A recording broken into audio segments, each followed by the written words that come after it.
Welcome to Stories, a special bonus edition with Brisco and Bradshaw. I would be Bradshaw, and that would be the WWE Hall of Famer, Oklahoma's favorite son, Mr. Gerald Brisco.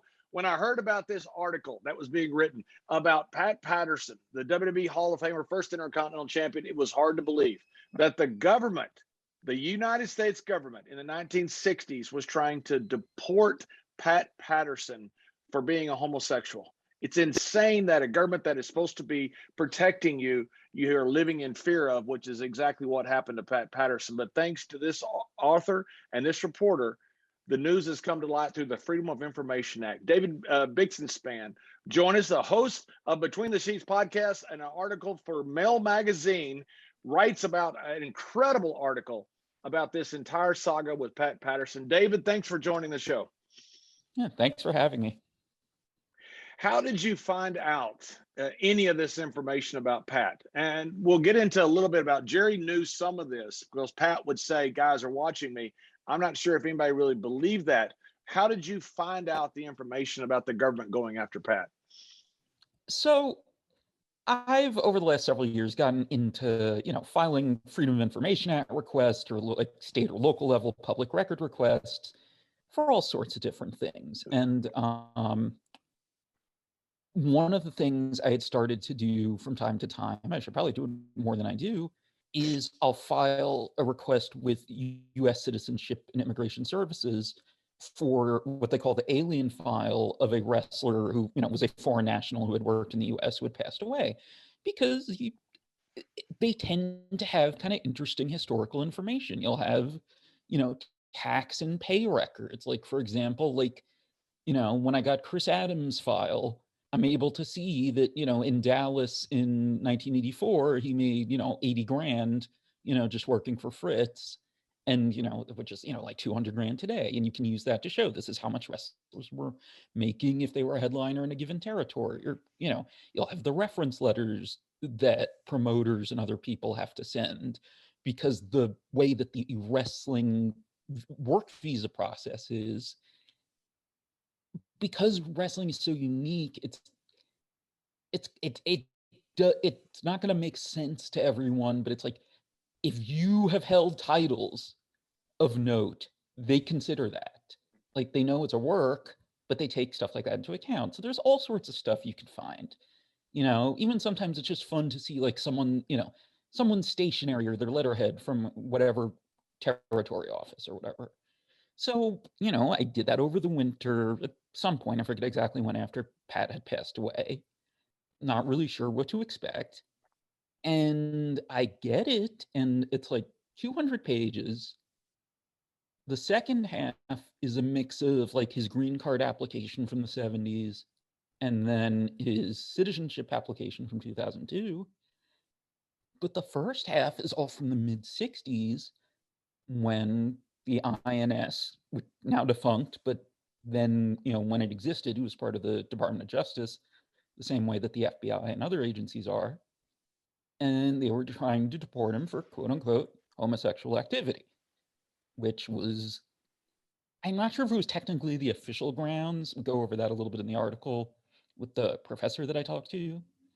But, they had different things they would try to do. And, we'll talk about some of what's in the article. At one point, it seemed like they tried to get him to leave the country so he could apply for a green card, only to get a psychiatric exam when he came back and stuff. So there's a lot of ways they did it, and it happened to a lot more people than just him, surely. But, I mean, we don't know the full extent. David, first of all, I'd like to really thank you for your time and coming on here on such short notice. I saw the article today, and I'd shared with John our first conversation. You called me shortly after Pat's death and told me you were writing. You stumbled upon this, wanted to know if I had any information. And I thought about it. Then I just started having these flashbacks, little things Pat would say to me and different things that never really made any sense. But after you and I's conversation, I mean, it started to come into light. This is what he meant by this. But this was during a time, when McCarthyism was running wild with the actors and the communism and all that stuff. And was it just a general attitude of the government at that time to rid the United States of homophobia and things like that, or was it particularly against Pat, or did you find other cases where it is? And you brought up, and we'll get into it a little bit later. Pat had an involvement with a serviceman. Being which I guess was a court-martial offense back in those days, but Right. but thank you so much again. So just in general, I mean, and John maybe even might be able to expand on this. One of the things that I think maybe has been kind of lost with the Red Scare is that a lot of it was either being used to target people who they thought were gay or perceived as gay and calling them communists. And then there was a separate thing called the Lavender Scare, which I mentioned briefly in the article, that was used to try to fire government employees who were gay or perceived as gay. But a lot of that was intertwined. Like, it's not the same thing, but, George Gordienko, who was a, rising star wrestler in the 50s, he was deported and had to spend the rest of his life traveling around the world as a wrestler and artist because he could never get back into the US because he had been in like one communist club in college or something. So it's all kind of part of the same whole, I guess is the best way to put it.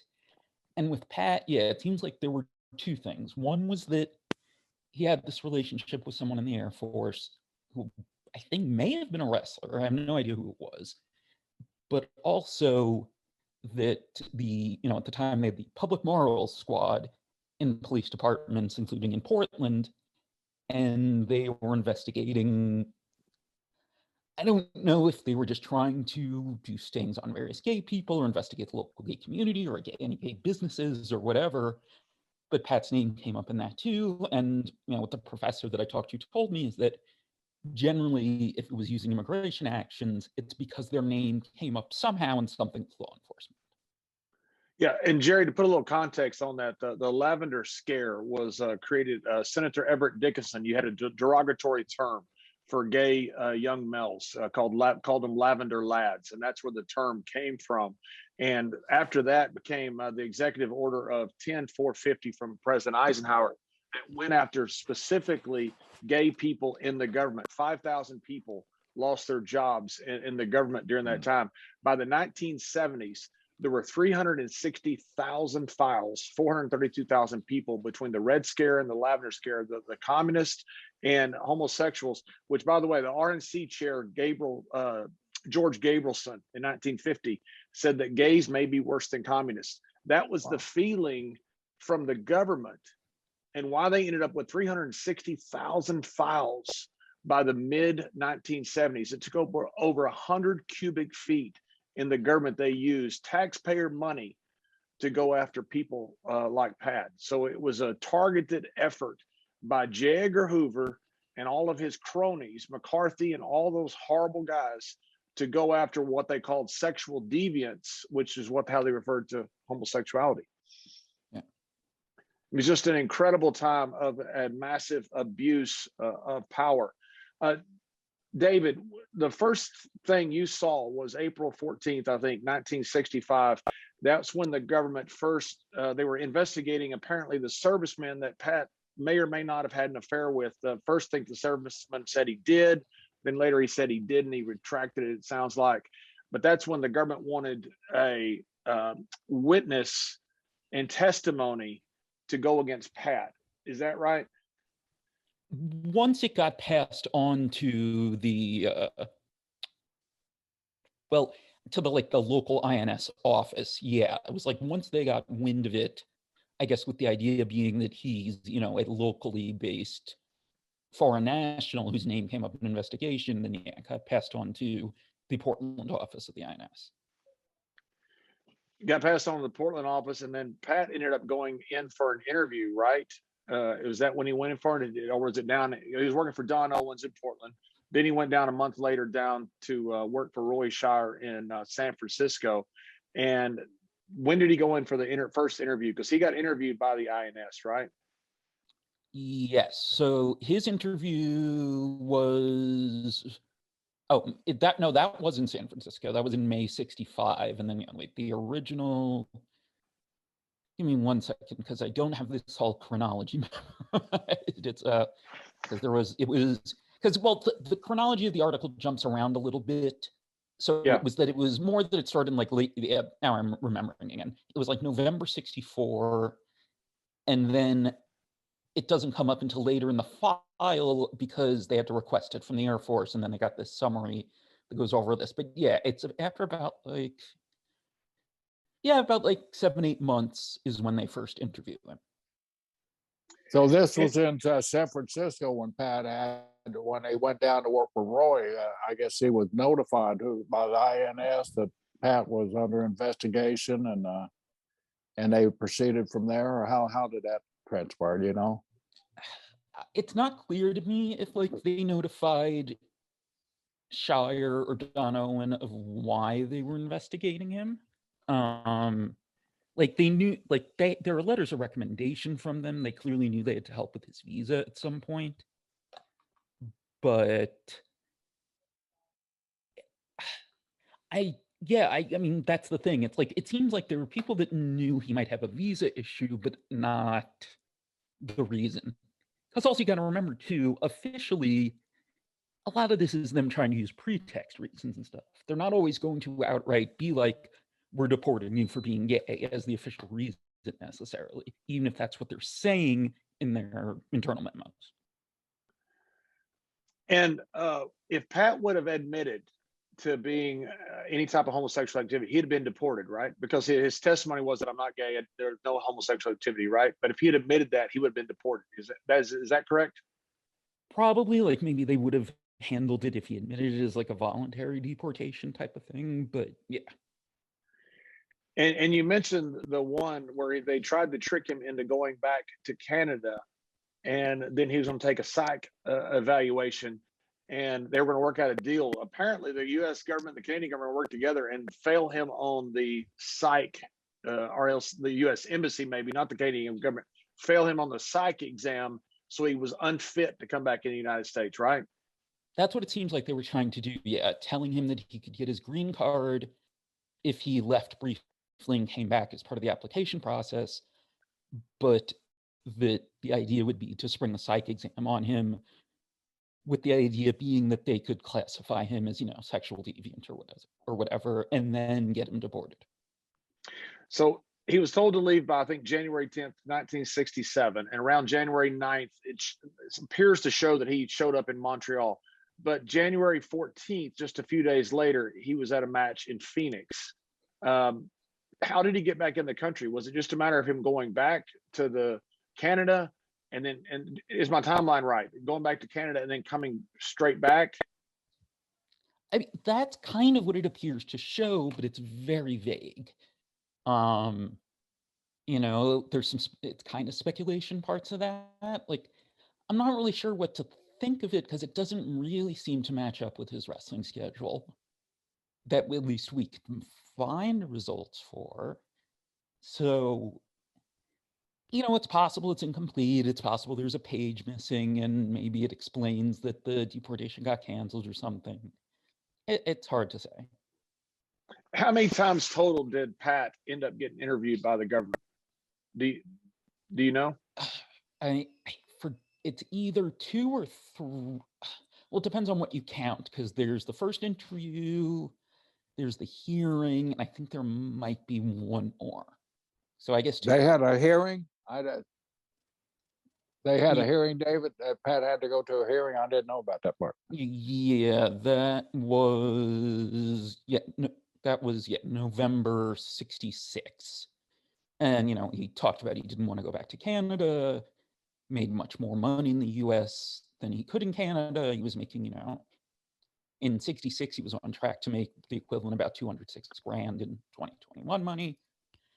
And they were trying to get him on not submitting an itinerary that had him working in Portland, I think, because I think at this point his visa was through Shire, or he said Shire handled all of his bookings and was booking him out.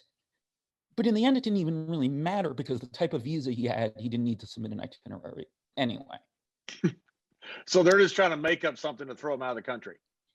Pretty much. This is Wow. insane to me. This is a guy It who is. comes to the country legally and is going to get thrown out by a government that's supposed to protect you. I mean, that this is beyond an abuse of power.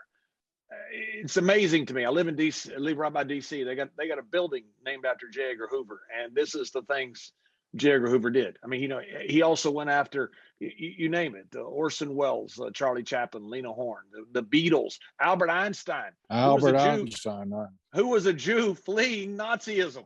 he thought he thought he was a communist. It's just insane this time that the government could do something like this, and that a guy that we knew. And what's even a little crazier is, Jerry, you're as close a friend with Pat, probably as anybody in the business. You, Pat, and Bruce. He had a hearing where he almost got deported. He had at least one other interview with the government. Did you know about any of this? Well, that's the reason I asked David. He had a hearing. That's the reason I was shocked, you know, because Bruce, Pat, and I, and Jim Ross, we were all riding in the car. And the countless miles and the countless nights that we spent together out on the highway, and we got pretty deep with Pat a few times, and like I said at the beginning of this, Pat would throw some key words out there without ever really saying anything. Because I used to, you know, David, you and I have talked about it, you know, when Pat made the big announcement on the Legends house, hey guys, I'm gay, you know, like the reaction from the guys was like, okay, well, Pat was the only one that didn't know he was gay. That's true. That's true. That's true. Jerry, I don't mean to cut you off, but Pat, you know, I was good friends with Pat, and I at one point after Louis died, I tried to set him up with this guy in New York, and it never did work out because of travel. You know, the guy was a great guy. That. That's right. Pat was all excited to meet him. You know, but anyway, just never did work out. So then Pat calls me about his book, or texts me, or see him at wrestling, whatever it was, and he says, "Hey, I'm coming out." I said, "Well, what?" And he goes, "Well, I'm gay." that everybody knows. Yeah. No, they don't. but Pat was just had so much pride, you know, in himself that he just didn't want to come out and totally admit it, you know, until that night. And I think the reason Pat said that, and the reason he was allowed to, because it was such a relief for Pat, a release, that he finally said it himself to the world, because he was in denial the whole time. Because I used to get on him all the time. But Pat loved to go on cruise ships, and he would seek his partner on him. They get separate cabins. Come on, Pat, you're on a damn cruise ship. Who cares? You know, well, if somebody might know me, you know, so somebody might know you. But I used to just really get on him all the time. He said, I can't. One time I asked him when he was here in Florida, David, and I think I shared that story with you, you know. There was a nightclub where the gays went right down from the wrestling office, about 3 blocks from the wrestling office. I asked Pat if he'd ever been there. He said, I can't go to places like that. I said, what do you mean you can't go to places like that, Pat? And he said, I just can't go. And so, you know, the more I egged on, he said, I'm being watched and I can't do it. And I said, who in the hell, who's watching it, Pat? He said, I can't tell you. So, you know, Pat was always pulling ribs on guys. So you just kind of took it with a grain of salt and said, okay, you know, all right, somebody's watching you. But, you know, seeing all this stuff, seeing history kind of adds up 2 and 2 together. And JR and Bruce and I would have Pat so upset, you know, and Pat in a card, he would never admit to us he was gay. He would never use that word. He said, I'm not gay. I'm not gay. He said, you guys don't use that word. We don't use that word. What are you, Pat? What are you? You know, yeah. He said, I'm sexual. He said that was the word he preferred to use, and the word that when in reference to his sexuality, that we use the word sexual and not gay or queer or anything like that. But Pat was very strange like that. And all these little things, you know, David, thanks to your information, it just adds up now to why this guy was just tortured himself with that forever until he was able to say it on global wide TV on the Legends house there. Yeah, and you know, to also tie in with what you said about his hesitance to go to gay bars and stuff, something to think about, you know, in the era, and hold on, let me adjust so that light is not doing that. That may just be the problem right now. Okay. There's a halo on it. Yeah, I don't know why that happened. Like I moved over a little bit, and now it's just Looks like you got a sunlight shining on you. it's whatever. Okay. So on top of that he would have had this happen with the INS, in that era, he or anyone else easily could have been arrested for going into a gay bar. Like that's the type of thing that happened back then. So it really seems like it gave a lot more context to things. You had talked about with him, and I was talking with Bertrand, who did his memoir with him earlier, and he was telling me that like it also explained to him why Pat getting his citizenship in 2002 meant so much to him too. Oh, yeah. That was like officially once and for all closing the book. Yeah, I was traveling with Pat during that course of time. He'd sit there and we would study. I felt like I was ready to take that test, man, and pass it. Because Pat was so serious on taking that thing. And I mean, that was the biggest thing up to that point in his life that he had ever done with get the U.S. citizenship. And, us as citizens, we kind of take it for granted. But to see somebody like Pat, to me, I mean, he was Pat Patterson. He was a citizen of the world. I mean, he didn't need a certificate say he was a citizen. But it was important to Pat, and we studied, and I helped him study, and he'd ask me questions, and I'd ask him the questions on the road. But he was so dedicated to becoming a U.S. citizen, and he would even far off a few things there. He said there's a lot of circumstances besides this test. And I never understood any of that stuff he was saying. And now I do, David, in your looking into the Freedom of Information Act with Pat, I know you're probably looking just at Pat, but Pat's mentor, you had several other gay wrestlers from the 60s, 70s, Ernie Roth, Terry Garvin, promoter Jim Barnett, and they weren't, I don't guess you'd say they were openly gay, but everybody knew they were gay, and like Pat wrote in his book, nobody really cared. The wrestling business is very inclusive in that way. Did you find that the INS had gone after anybody else, or have you not gotten into the files of some of these other guys who were known to be gay during that time, but not as you would call openly gay?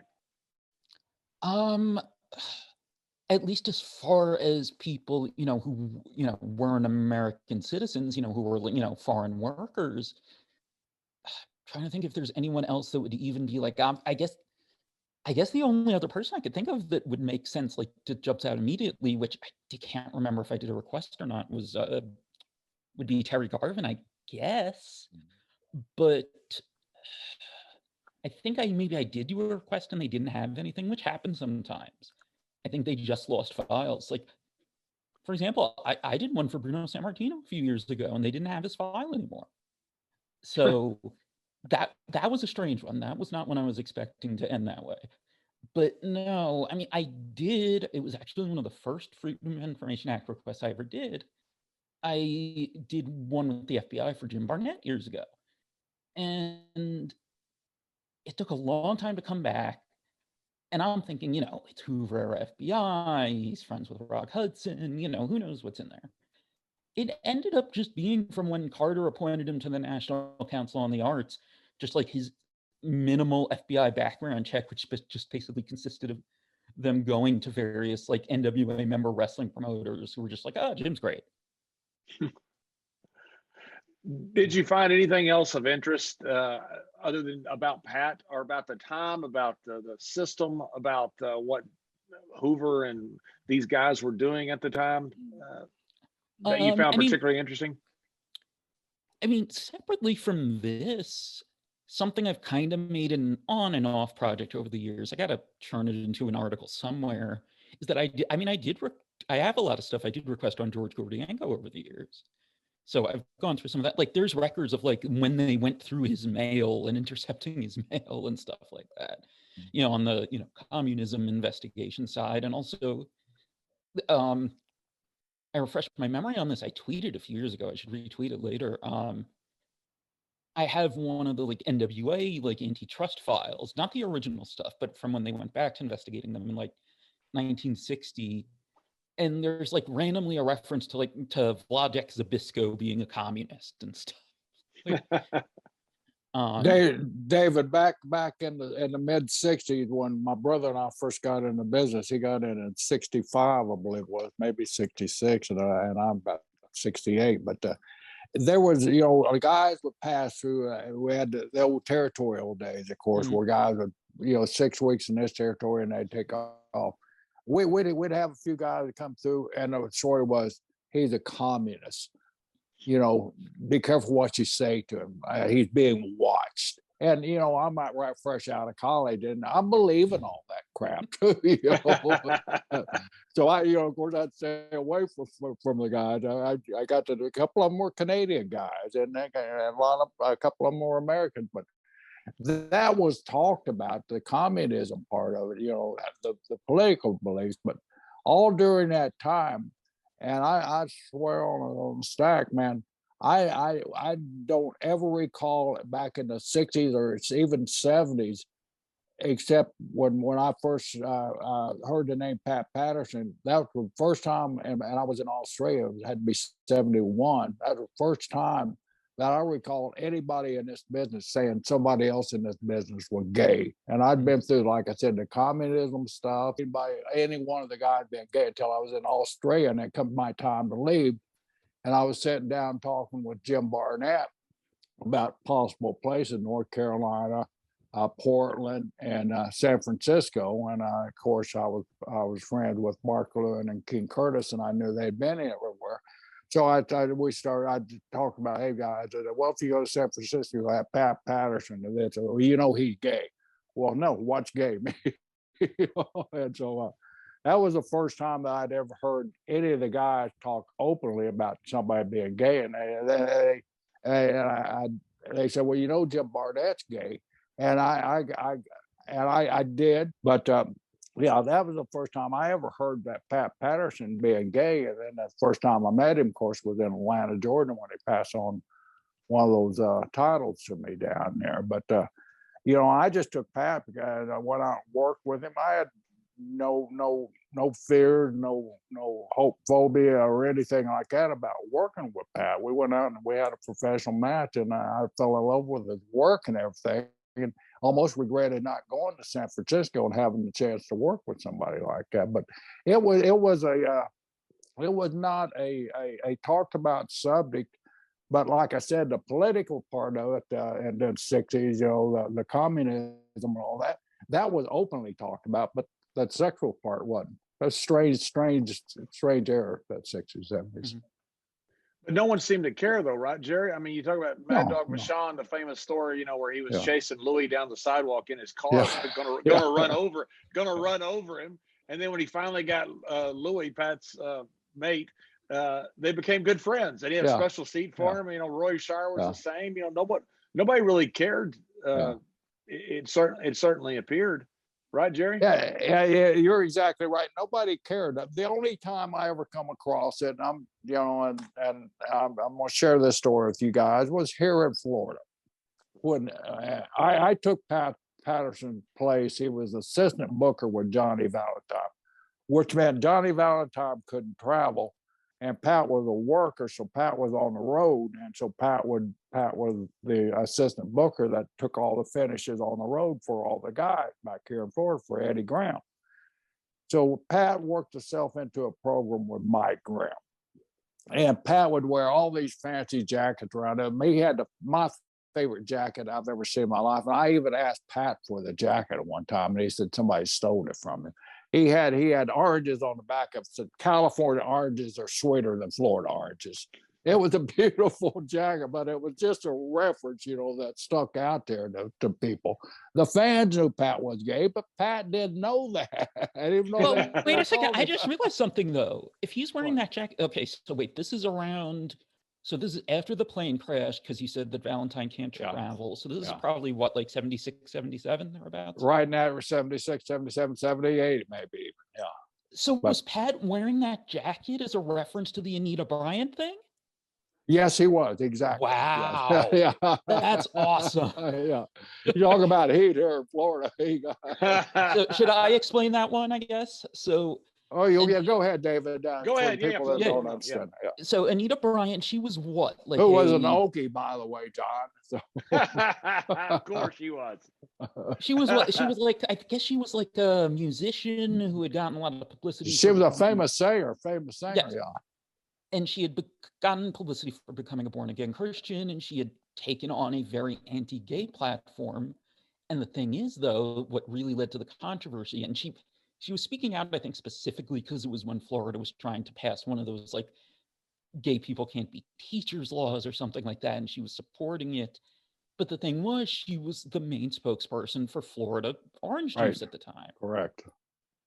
And so it led to boycotts and stuff. I mean, the big famous image is someone, a protester, hitting her in the face with a pie. Yeah. But like that's kind of her lasting legacy these days. So wow, that's something then too. Yeah. That he. Yeah. That's so tremendous. It's tremendous. Everybody loved it for it. I mean, it was funny as hell when you really think about the meaning of it and everything. I asked Pat later on about the jacket, if I could have it or if I could buy it from him. And he said, I wish I still had that jacket. He said when he moved from here to New York, a lot of his stuff was stolen, a lot of his jackets. But Pat that's how intelligent Pat was. He was very topical. And he would take a subject matter like that and turn them into his use. But anyway, the bottom line of the story is Mike Graham here, which I love, and was a great performer.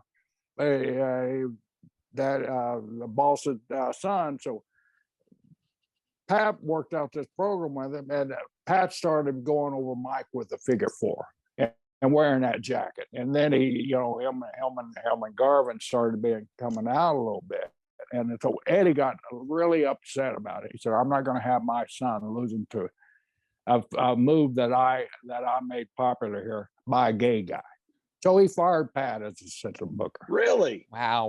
Yeah. That's how, and I took his place. That's how I got my first job as an assistant booker. Unbelievable. Yeah. And that's also around the same time that Hogan was breaking in, right? Because Hogan was just breaking in. Yeah, I remember taking Hogan to Johnny Valentine, and all Johnny Valentine could do, you'll do good in New York. And I kept saying, Johnny, he's a local boy. We need him here. Let's use him here.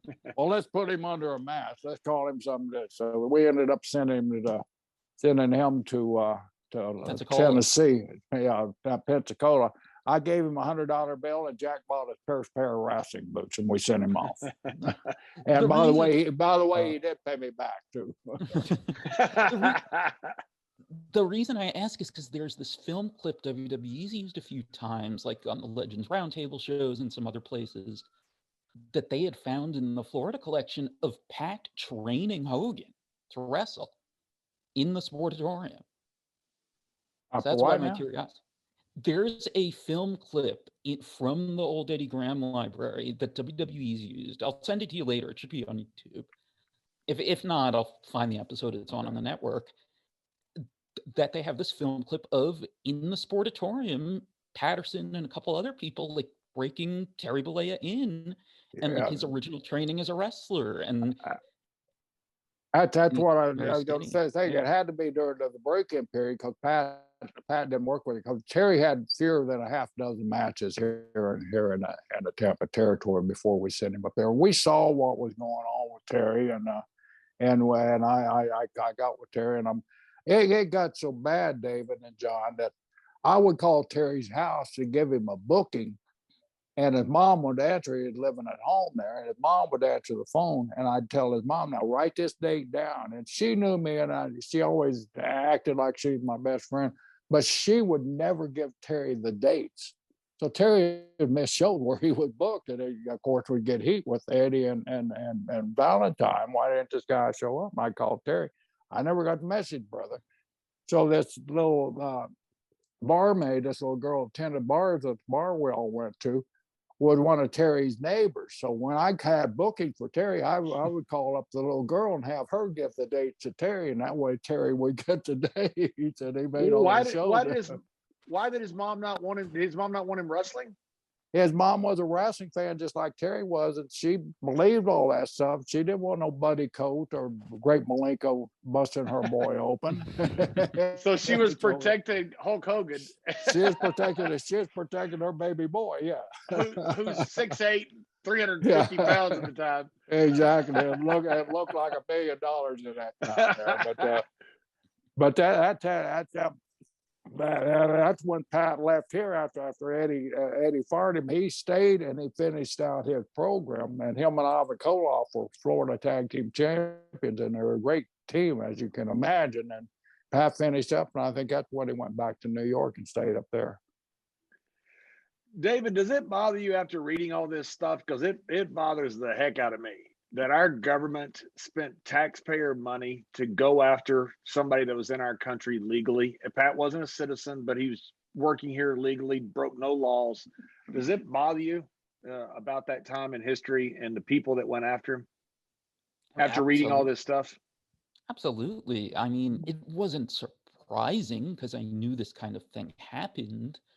I mean, it was surprising to me that something like this would happen and no one in wrestling knew. That was the part that surprised me. Yeah. That he had played it so close to the vest, because you would think some people would have been privy to it just because of the practicality of his immigration status.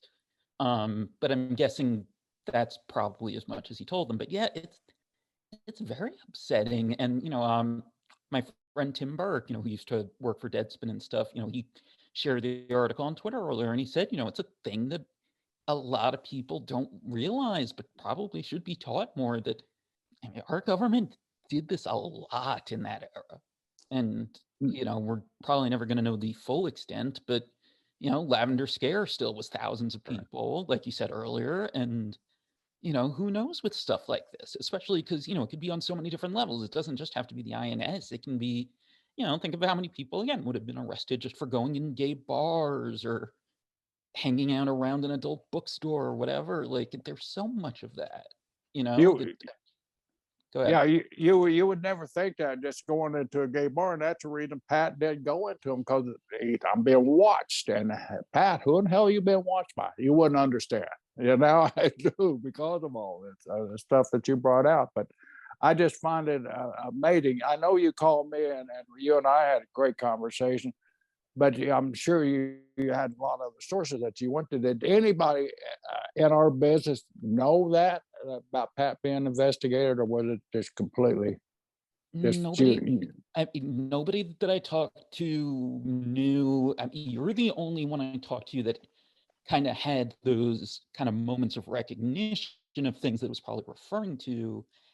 And I know, I had told Meltzer about it early on when I was working on it, and at least going by his tweet, sharing the article earlier, I think he talked to some people, and, he said, like, Pat's closest friends in the business didn't know about this.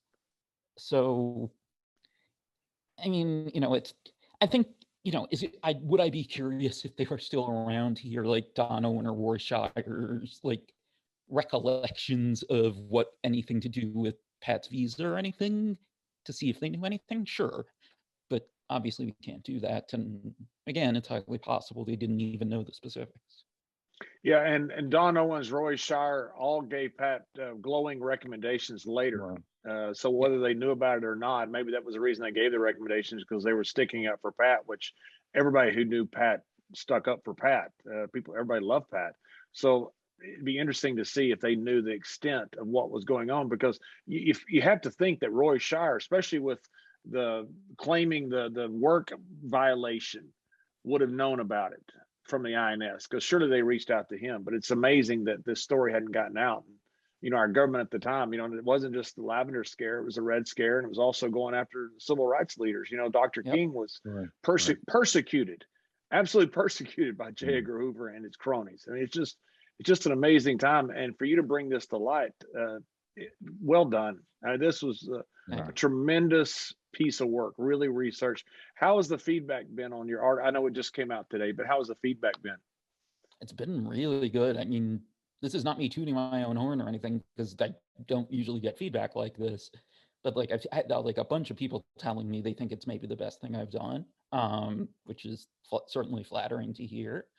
But yeah, it's all been really good. And, I wanted to, try to document this just because it's so insane and it's important that people know this kind of thing happened. And it's just, it's fascinating on top of everything else.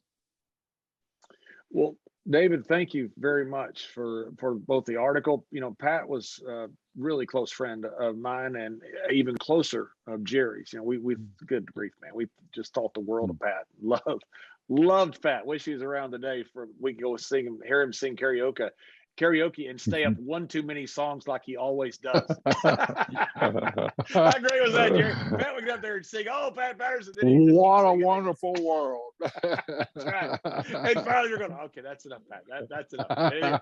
One more, just one more. But David, I can't thank you enough for coming on with us on short notice. So we appreciate it. And more importantly, thank you for the article, which I'll include in all the links of the video that we put out. Thank you so much. I had a good time doing this. David, on my part too, I really appreciate it. I really appreciate the phone call that you trusted me to share this and talk about my dear friend Pat Patterson. One of the most respected, if not the most respected man in our time, in our generation, and the business. And Pat was loved by all and respected by all. So thank you very much for your time today, and good luck on the future. And what David Bix, what all you got coming up that you want to tell us fans about? Let's see. I don't know if I have anything that specific that's still. Where can they find you? Where can they find you? They can find me on Twitter at David Bix. The podcast Between the Sheets. They can find any place they look for most podcasts, but also betweenthe-sheetspod.com, or Patreon is patreon.com/betweenthe-sheets. That has bonus shows, of course. And I also have a Substack I'm trying to get more active with, and it's babyfacevheal.com.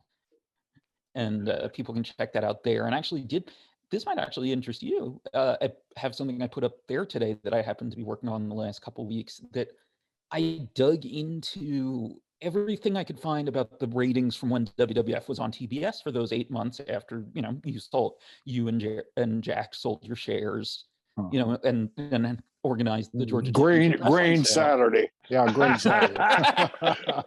Jerry is the only one that remembers that fondly.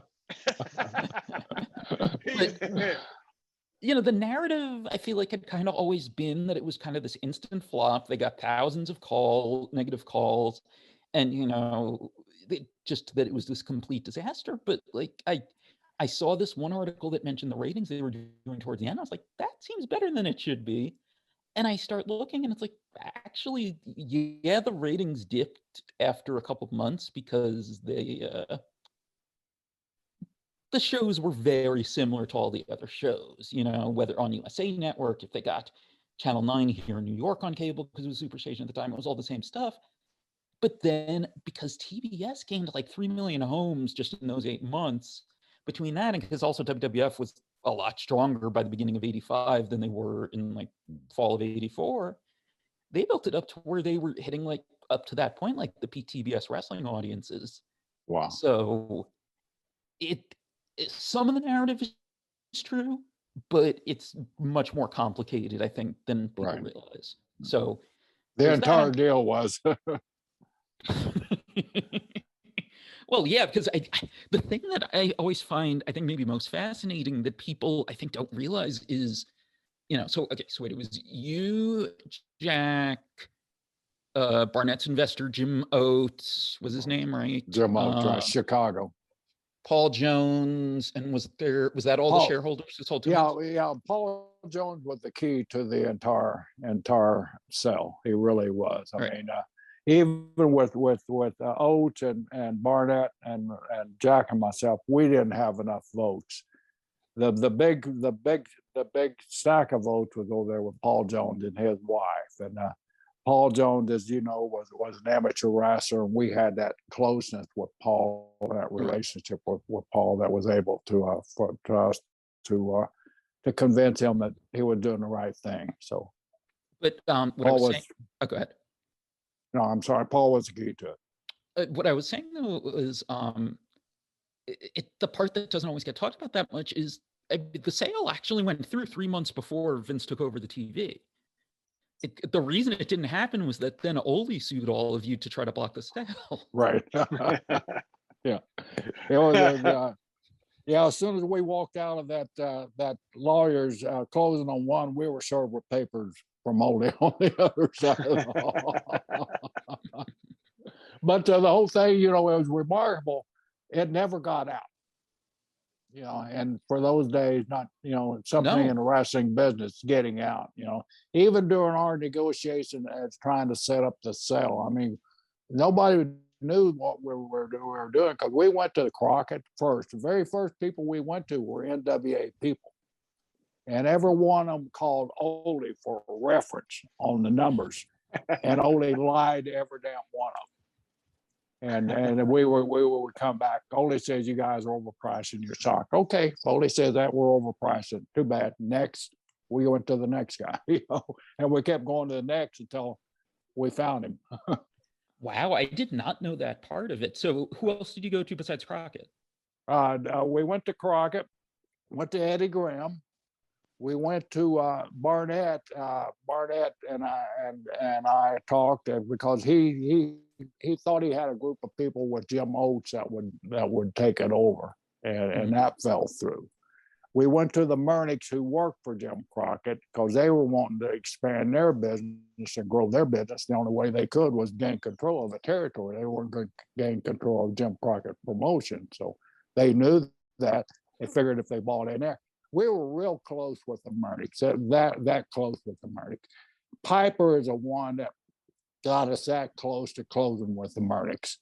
Probably another week we would have had that deal, but as luck had it, Piper got hurt. We called Vince, and Vince talked us into coming up to New York and meeting with him, and that's the end of the story. There were no issues or issues to battle at that time with him, like there was with all the NWA people. We did our due diligence on all these guys, and we knew to get back to Ole. We went to Bill Watts. Bill, I got my 10%. That's all I want. I got my own territory. He had Louisiana popping at the time, so he didn't want any part of it. So we went to just about everybody. We didn't go to Harley. We didn't go to that crew because we didn't figure they had the financial means or the mental means to keep that thing going. And we were working with Turner. Turner was aware of it. He was the only guy outsider that was aware of the entire deal. Wow. That's really something.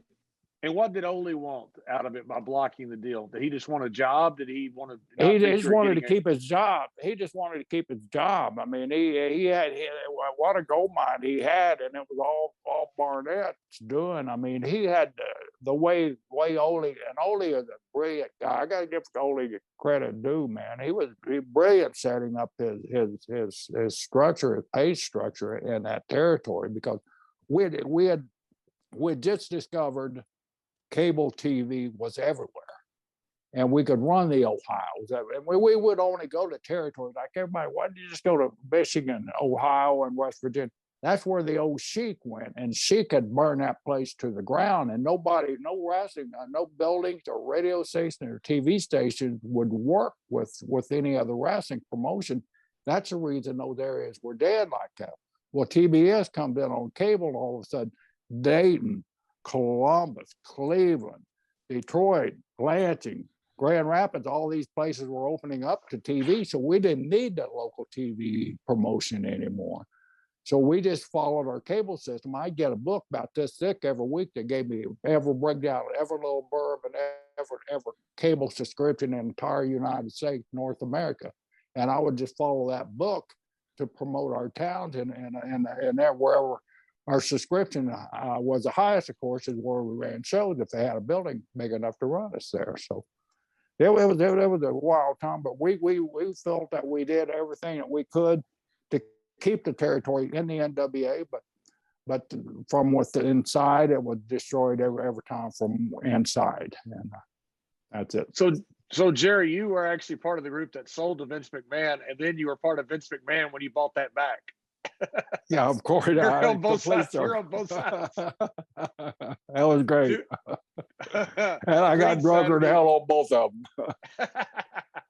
One part I never understood, though, was how he was able to sell the time slots to Crockett, because he didn't sell him Georgia Championship Wrestling. He sold Like the time slots. But how was he even able to do that? Like, was that in the contract? Like, was that a thing Yeah, that yeah, Arnett exactly. could have done previously? Okay, That's basically what we sold him was a time slot. right. We didn't sell it, like 3 trucks and 5 rings. We sold him the time slots on WTBS. That's the reason we had, like I said, we had Turner involved, because we had to ask Turner, hey, if we'd make this deal, because we had to give Vince some sort of guarantee, because he's a smart businessman. Hey, I buy that. Turner jerks this time slot out on me. What have I bought? Right. 3 letters. So we had to assure him that Turner was along for the ride, but he didn't stay along for the ride. But he started out being on the wagon. So what's your understanding? Because the thing that was reported in electronic media at the time as for why it really went bad was that the contract allotted for promotional time. Vince interpreted that as meaning he could resell them as network ads. TBS was saying that only meant to promote house shows and stuff. And it kind of went bad from there. Is that your understanding, or what is your understanding of why it went bad? That is my understanding of it. And the reason it went bad is because, like you said, of the programming. And Vance was wise enough, and he didn't trust Turner at all. So he was wise enough that, if you recall, he started expanding those shows on USA Network and all that stuff. I think we started doubling the shows, but he started expanding that show and building that show where, if something did happen, that he didn't have to rely on TBS. That he had built his own brand up on his own USA Network, where he wouldn't need TBS anymore, and that's basically what happened. So when he went back to Crockett, as soon as Vance bought, of course, Jimmy Crockett called me and said, "Why didn't you sell to me?" So, Jimmy, you had the opportunity. I'm sorry, And we stayed there. You talk about an uncomfortable feeling, because there was some genuine heat there when we made that sell. But we had the world tag team titles at the time. Jack and I did, and we stayed there and dropped in the Wahoo and Mark Youngblood, and just to get out of Dodge, so to say. Was it Ole that put the bounty on you? Yeah, Ole supposedly, and this comes from another deceased guy, Paul Jones, the original Mr. Waterfall down there, who's a very dear friend of mine. He happened to call Jack one day and said, "Jack," he said, "I'm going to tell you, be very careful where you go, and don't make sure when you go you're around a lot of people." He said, "The word here is Ole put out a hit on you." Jack said, "Why?" Jack started laughing. What? He called the body shop even, and they said, "Yeah, he supposedly hired a hitman. You got 3 days." So at the end of 3 days, we called Paul Jones and drank a bottle of whiskey. Well, didn't you tell me one time the Road Warriors smartened you up that they had been asked? Well, the Road Warrior, that was in the ring. This was actual to take us out. I So think the one Ole had allegedly put a hit out allegedly, on you, and also tried to hire the Road Warriors to hurt you guys. Animal came up to me, and we were in Cleveland, Ohio, and we were finishing up our booking. And we're professionals about the whole thing, and that's where that upsets me. They we finished our booking. The rumor somebody beat the shit out. Well, come on, try. I'm not bragging or anything, but that was our least fear. Somebody going to hurt us. So we're in the old Cleveland Auditorium. It's on at the auditorium. There's a big curtain behind the main curtain, and Animal comes out, and Helm and the Hawk come out and say, "Come here, we want to talk to you guys." Well, we were working with them. We thought they wanted to go or something different, a little different in the match. So we walked back there. He said, "Guys, I'm going to tell you." He said, "I'll probably get fired if you let this out." He said, "But I want to tell you." He said, Ollie's put some money out on allegedly. He didn't say allegedly, but he said some money put out on anybody that could break your arm or break your leg. And said we were offered the money tonight. We told them to go F themselves. You guys have done too much for us. Helped us out too much in our careers, and you guys mean too much for us. Then I went to Tommy Rich, and Tommy Rich nodded his head. Yeah, it's true. And what I found out, Buzz Sawyer was the only one that would take it up. Of course, we were conveniently not booked a Buzz Sawyer the entire run. So. Tremendous. We got a little bonus on here with David. Didn't expect all that. That's terrific. Tremendous. Yes. Thank you. Well, so that's much the bonus section, man. You dang right. The whole thing's a bonus, Jerry. David, thanks so much. Thank you. I apologize for derailing the sign off like that. No. Hey, that's great stuff. If we had to talk about Jerry's 75-cent haircut, that would really be a bonus stuff. But we're not going to tell anybody that he paid some barber student 75 cents plus a 25-cent tip. With I paid him $1. That's the worst thing I've ever heard.